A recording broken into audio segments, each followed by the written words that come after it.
নমস্কাৰ আপোনালোক সকলোকে মোৰ ইউটিউব চেনেল আসাম এক্সাম কৰ্ণাৰলৈ স্বাগতম জনাইছো।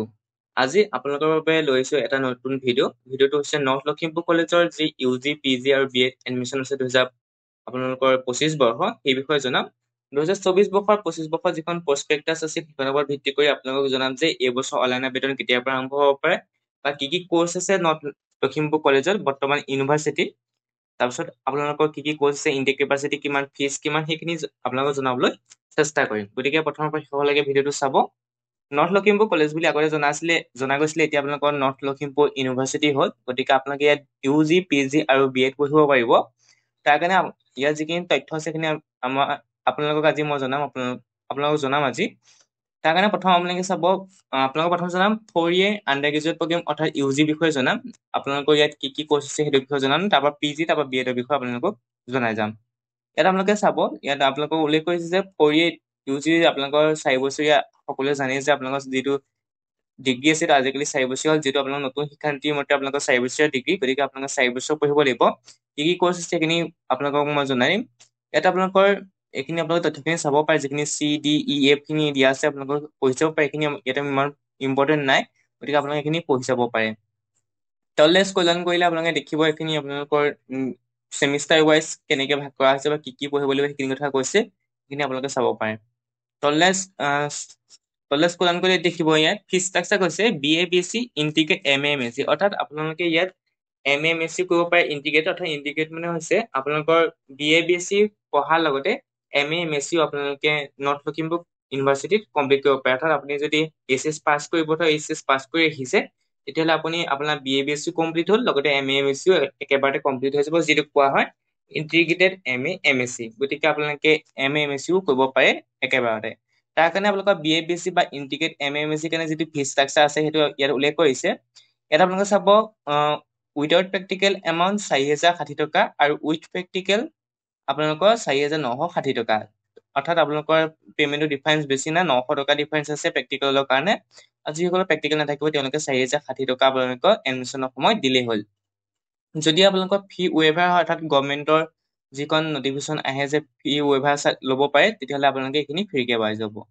এইখিনি আপোনালোকৰ ফিজ ষ্ট্ৰাকচাৰ BA-BSc ইন্টিগ্ৰেট MA-MSc কাৰণে। তাৰপৰা আহি গ'ল এইখিনি আপোনালোকৰ মই জনালোৱেই ইতিমধ্যে। তাৰপিছত কি কোৰ্চ আছে সেইখিনি আমি জানিম, আমি চাই গ'লে গম পাম প্ৰস্পেক্টাছখন। গতিকে আমি এফালৰ পৰা চাই যাম, যি পাই যাম মাজে মাজে কৈ যাম। তাৰপৰা আহিলে পষ্ট গ্ৰেজুৱেটৰ ক্ষেত্ৰত আপোনালোকৰ ইয়াত কোৰ্চ আছে Assamese, botany, chemistry, economics, education, electronics and communication technology, English, mass communication, physics, political science, zoology, PGDCA আৰু PGDDM।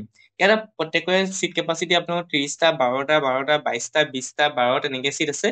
আৰু আপোনালোকে যে +3+2 কে দেখিছে, এইকেইটা আছে এণ্ডমেণ্ট ইনটেক কেপাচিটি। অৰ্থাৎ আপুনি যেতিয়া এন্ট্ৰেন্স এক্সামটো দিব, এন্ট্ৰেন্স এক্সামটো দিয়াৰ পিছত যদি মেৰিট লিষ্টত আপোনাৰ নামটো নাহে, তেতিয়া প্ৰত্যেকটো ডিপাৰ্টমেণ্টৰে 3টা-4টাকে আপোনালোকৰ এণ্ডমেণ্ট চিট থাকে, যিটো আপুনি এডমিশ্যনতকে অলপ বেছি পইচা দি ল'ব পাৰে। অৰ্থাৎ মেৰিট লিষ্টৰ ওপৰত ভিত্তি কৰি আপোনালোকক সেইটো দিয়া হয়। সেইটো কাৰণেও আপোনালোকৰ বেলেগ মেৰিট লিষ্ট পাব্লিছ কৰা হয়। তাৰ কাৰণে কিন্তু আপোনালোকে এপ্লাই কৰিব লাগিব। মানে যেতিয়া আপোনালোকৰ এডমিশ্যন হ'ব, অৰ্থাৎ আপোনালোকে মেৰিট লিষ্টত নামটো নাপালে বা ৱেটিং লিষ্টত আছে, তেতিয়া ৱেটিং লিষ্টৰ পৰা আপোনালোকক দিয়া হ'ব যদি আপুনি ল'ব বিচাৰে, কিন্তু এমাউণ্টটো অলপ বেছিকে আপোনালোকে দিব লাগিব যেতিয়া আপুনি এই চিটটো ল'বৰ কাৰণে। এবাৰে দিব লাগে, সেইটো এডমিশ্যন টাইমত দিলেই হ'ল।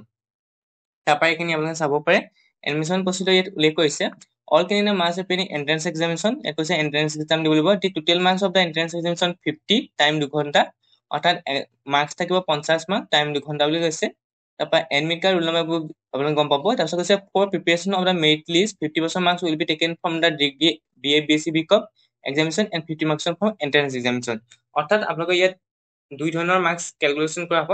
50% মাৰ্কছ আপোনালোকৰ BA-BSc পৰা অনা হ'ব আৰু আপোনালোকৰ 50% মাৰ্কছ এন্ট্ৰেন্স এক্সামিনেশ্যনৰ পৰা লোৱা হ'ব। অৰ্থাৎ আপুনি 50% BA-BSc কিমান মাৰ্কছ পাইছিলে তাৰ পৰা আপোনাৰ 50% মাৰ্কছ লোৱা হ'ব আৰু আপোনালোকৰ এন্ট্ৰেন্সৰ পৰা 50% মাৰ্কছ লোৱা হ'ব। তাৰপিছত কৈছে for details about entrance examination please visit the college website. Students have to submit it for online mode only. The link available on the website. Application fees 300 টকা। যোৱাবাৰ যিটো এন্ট্ৰেন্স এক্সাম আছিলে তাৰ অনলাইন আবেদনৰ পেমেন্ট আছিলে 300 টকা। তাৰপৰা এণ্ডমেণ্ট চিটৰ কথা চাব। For admission under endowment category, candidate have to submit an application to the principal HOD concerned department. মই কৈছো যে আপোনালোকে যেতিয়া এন্ট্ৰেন্স এক্সামটো পাছ কৰিব, যদি চিট নাপায় তেতিয়া আপোনালোকে এখন এপ্লিকেশ্যন দিব লাগিব এছঅ'ডি লৈ, যিটো ডিপাৰ্টমেণ্টৰ এছঅ'ডি আছে তেওঁলোকৰ, নহয় প্ৰিন্সিপাললৈ দিব লাগিব। তাৰপিছত সেইখনৰ ভিত্তিৰ ওপৰত আপোনালোকৰ এণ্ডমেণ্ট শ্বীট দিয়া হ'ব। দ্বিতীয় ক্লাছ কেতিয়াবা হৈছিলে যোৱাৰ পিছত 1 পৰা আগষ্টৰ পৰা আৰম্ভ হৈছিলে। তাৰপৰা যদি ফিজ ষ্ট্ৰাকচাৰখিনি চাই তেতিয়াহ'লে আছামিজৰ কাৰণে প্ৰথম বছৰৰ কাৰণে 15,000, ছাবচিকুৱেণ্ট ইয়ে 15,000। পলিটিকেল চায়েন্স 15,000 প্ৰথম এডমিশ্যন টাইপ, কেমেষ্ট্ৰি 20,000, মাছ কমৰ 20,000, ইলেক্ট্ৰনিক্সৰ 20,000, ফিজিক্সৰ 20, বটানী 20, জুলজি 20, ইংলিছৰ 15, এডুকেশ্যনৰ 20, ইকনমিক্সৰ 15, PGDCA 10,000 আৰু PG ডিপ্ল'মা ডিজাষ্টাৰ মেনেজমেণ্টৰ 10,000। এইখিনি আপোনালোকৰ ফিজ পে'মেণ্ট। আৰু ফিজ পে'মেণ্ট যদি আপোনালোকে যদি ধৰি লওক আপোনালোকৰ ফিও পায় তেতিয়াহ'লে আপোনালোকৰ হয়তো ইয়াতকৈ এমাউণ্টটো কম হৈ যাব। তাৰপিছত এণ্ডমেণ্ট শ্বীটৰ কাৰণে 30,000 টকা আৰ্টছৰ কাৰণে আৰু 35,000 টকা ছায়েন্সৰ কাৰণে। মই কৈছো যে এটা হেভি এমাউণ্ট দিব লাগে এডমিশ্যনৰ কাৰণে, ইয়াতকৈ অলপ এমাউণ্টটো বেছি, অৰ্থাৎ 15,000 বেছি। গতিকে আপোনালোকে আৰ্টছৰ কাৰণে 30,000 টকা আৰু ছায়েন্সৰ কাৰণে 35,000 টকা। হোষ্টেল এডমিশ্যন ল'ব বিচাৰিলে 7,900 টকা আপোনালোকে হোষ্টেল এডমিশ্যন ল'ব। তাৰপৰা প্ৰত্যেক বছৰে এটা ছাবচিকুৱেণ্ট ইয়েৰত আপোনালোকে 7,400কে দিব লাগিব। তাৰপৰা ইণ্টিগ্ৰেট MA/MSc প্ৰগ্ৰেমখিনি চাই ল'ব পাৰে, এইখিনি কৈছো ইতিমধ্যে। এইখিনি Assamese, English, education, economics, political science, যিসকলে BA/BSc আৰু MA/MSc একেলগে কৰিম বুলি ভাবিছে তেওঁলোকৰ কাৰণে এইখিনি integrate MA, Assamese, English, education, economics, political science. Integrate MSc আছে বটানী, কেমেষ্ট্ৰি, ইলেক্ট্ৰনিক্স আৰু physics, zoology. Admission procedure: admission for integrated MA/MSc program through the entrance test conducted by the college. The syllabus of the exam will be higher secondary course.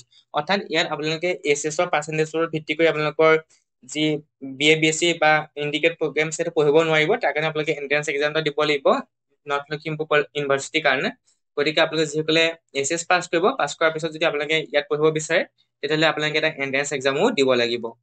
Integrate MA/MSc কাৰণে কি এটা আপোনালোকৰ মই কৈছোৱে, এইখিনি আপোনালোকে চাই ল'ব, এণ্ট্ৰেন্স এক্সাম দিব লাগিব।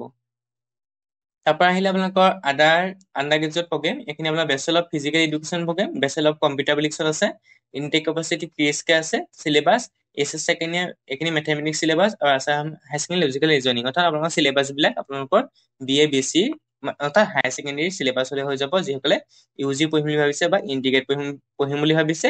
আৰু যিসকলে আপোনালোকৰ PG এণ্ট্ৰেন্স এক্সাম দিম বুলি ভাবিছে তেওঁলোকে গ্ৰেজুৱেশ্যনৰ চিলেবাছ চালে হ'ব ডিব্ৰুগড় ইউনিভাৰ্চিটি। কাৰণ এখন যিহেতু আপোনালোকৰ নৰ্থ লখিমপুৰ কলেজ ইউনিভাৰ্চিটিখন আগতে আপোনালোকৰ যি ডিব্ৰুগড় ইউনিভাৰ্চিটি আছিলে, গতিকে ডিব্ৰুগড় ইউনিভাৰ্চিটিৰ চিলেবাছো চাব, লগতে আপোনালোকৰ নৰ্থ লখিমপুৰ ইউনিভাৰ্চিটিৰ আপোনালোকৰ চিলেবাছো চাব BA/BSc।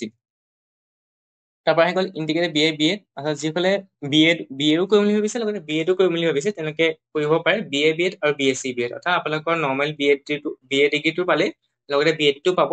আৰু যিসকলে BSc কৰিম বুলি ভাবিছে লগতে BEdটো কৰিম বুলি ভাবিছে তেওঁলোকে কৰিব পাৰিব। এইটো আপোনালোকৰ ইণ্টিগ্ৰেট হয়।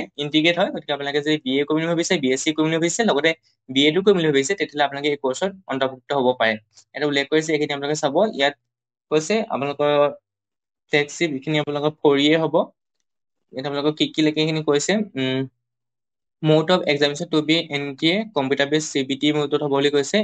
আপোনালোকৰ এইখিনি কাৰণে নেশ্যনেল কমন এণ্ট্ৰেন্স টেষ্ট ইতিমধ্যে ইয়াৰ অনলাইন আবেদন আৰম্ভ হৈ গৈছে। NCET ইতিমধ্যে মই ভিডিঅ' দিছিলো, আপোনালোকে হয়তো চাইছে যদি ঠিকে আছে। ইয়াৰ ইতিমধ্যে অনলাইন আবেদন হৈ গৈছে, মোৰ হয়তো নহ'লে চলিও থাকিব পাৰে। আপোনালোকে চাব NCET বিষয়ে।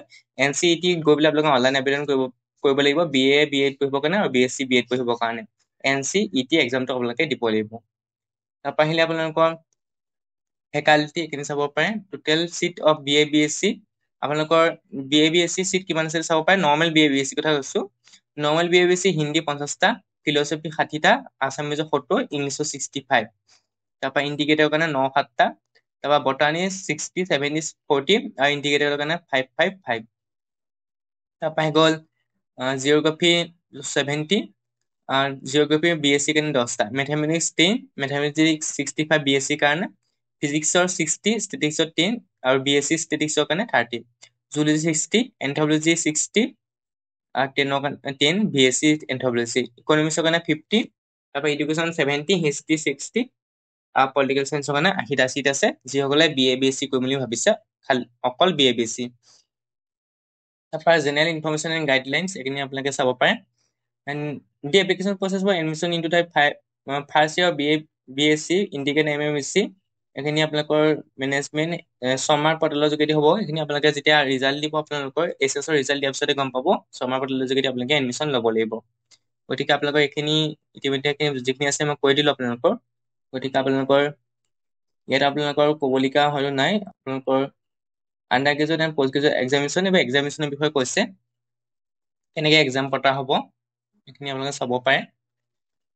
তাৰপৰা আহি গ'ল ইয়াত আপোনালোকৰ আদাৰ কোৰ্চখিনি চাব পাৰে, এইখিনি চাব পাৰে, এইখিনি বেলেগ বেলেগ কোৰ্চ আছে, এইখিনি আপোনালোকে চাব পাৰে। Application of Assamese in computer, certificate course on Gandhian thoughts, certificate course on women study, এইবিলাক আপোনালোকে চাব পাৰে।